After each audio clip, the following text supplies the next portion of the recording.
पहले ही हम सबसे पाचे करते हैं। चला ई जो कहवे सलोना बैठे फल के कोना ई जो कहवे सलोना बैठे फल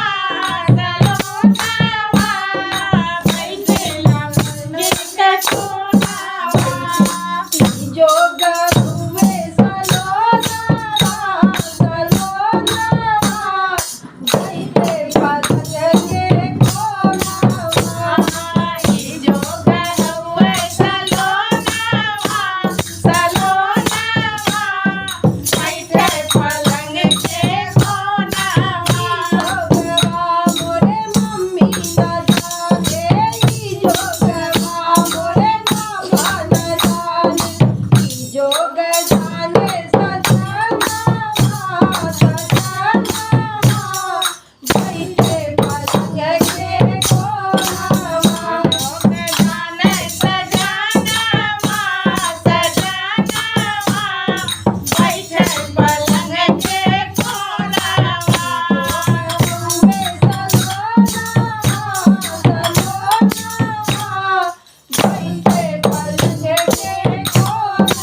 श्री कृष्णा, जय श्री कृष्णा।